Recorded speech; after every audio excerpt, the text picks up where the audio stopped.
they eventually pick.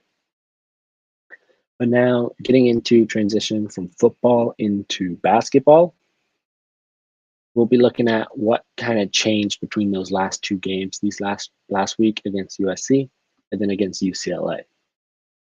So they had two games last week, USC and UCLA, like they said. In both games they lost, as you probably all aware. I think they're 1-11. And the first game of the week last week was against USC, and they kind of looked lost the entire game all the way. They ended up losing 68-95, which, I mean, I guess that's what was expected. USC came into that game with only 2 losses, I believe, versus 9 wins. And then the next game of the week was against UCLA, who came in as the first place team in the Pac-12 and currently ranked the 24th team in the country.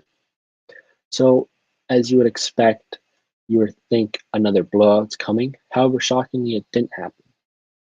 Against UCLA, the Huskies only lost 76-81, so it was a close game. They were actually leading a number of points in that game. And just a quick little interesting fact is UCLA has actually scored 81 3 times this year, all coming in wins. They won 81-76 against Arizona, same score as they won against UW, and then 81-75 against ASU. Back to the main point, how can a team like Washington look so different against two teams that are kind of evenly matched and both being very similar in their skill sets and just overall two of the top teams in the Pac-12?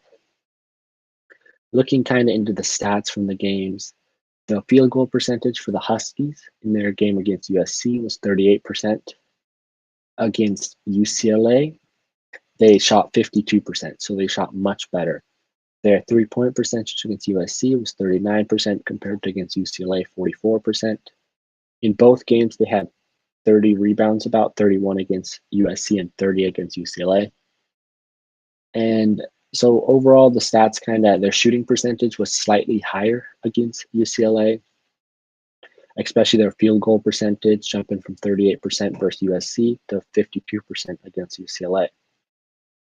However, digging deeper into those from those few stats, the overarching conclusion that I can really get from this is kind of the importance of the Husky defense. No matter how great the Husky offense plays, the Husky defense kind of needs to be perfect in order for them to win. And I'm not saying the Husky defense was bad against USC or really bad against UCLA, because it wasn't, especially against UCLA. Riley Sorn kind of came in and had a huge impact on the court. From what I watched, the stats don't quite tell it all. He only had 5 rebounds and 3 blocks, but he had a lot of contested shots he put up, or he contested, and really inhibited UCLA from getting these easy buckets inside the paint. So that's something that Sorn's defensive game needs to continue to improve if he wants to get more playing time and if he wants to continue to be found on the court. Sorry, I'm kind of trying to plug in my computer as it's about to die. Sorry about this.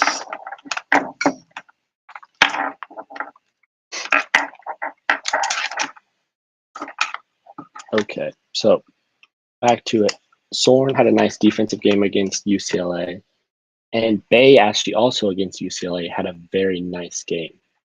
He showed off his hands, getting 3 steals in that game, and he played good defensively, contesting shots as well. I mean, it's evident really that the Huskies played good defense versus UCLA, with UCLA not really shooting lights out like so many other teams the Huskies have played. I mean, UCLA's field goal percentage was 41%, three-point percentage was 45%, which you might want to get that a bit lower, but overall the Huskies played solid defense. Not saying it was great or anything, but the major issue that UW has had in so many games, and it was present against USC, which is why they were blown out, is they can't stop teams in the paint.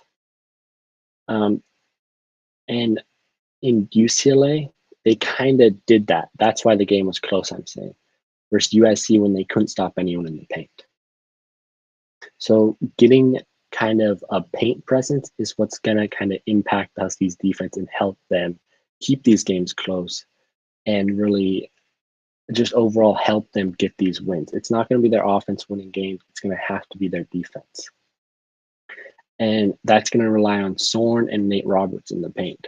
Now, Roberts is a defender who he does a nice job of contesting a lot of shots inside, but I think he could be better. I mean, I like his style. If you watch him, he'll just stick his arm straight up.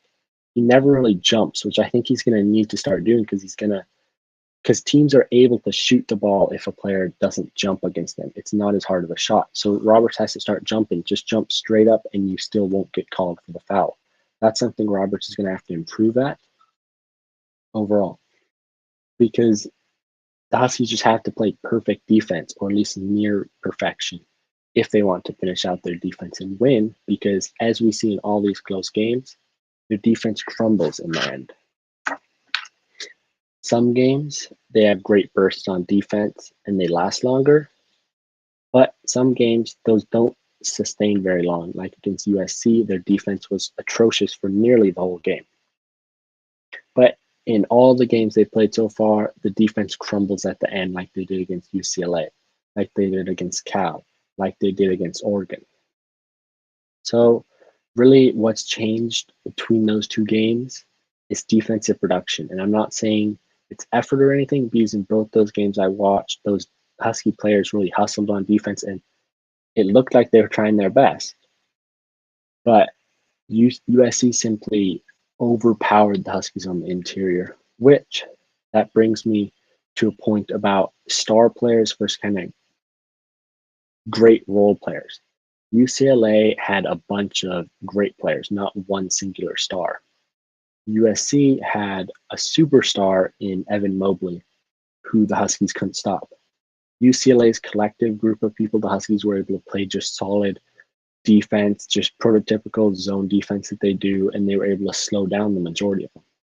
Against USC, the Huskies couldn't do anything really to stop USC's star player, Evan Mobley, especially because he's 7 feet tall. He's working in the paint, which is the Huskies' weakness. And you couple that along with Evan's brother, who Isaiah Mobley, who's 6'10", and those two guys kind of just dominated the Huskies on the interior. As I say again, this Husky defense relies on, if their paint presence is there, then they can do okay. If the Huskies defense is non-existent on the inside, then the other team can just pound them on the interior and easily wear out this defense and easily get the win against the Huskies, because the offense cannot keep up with the majority of teams in the Pac-12.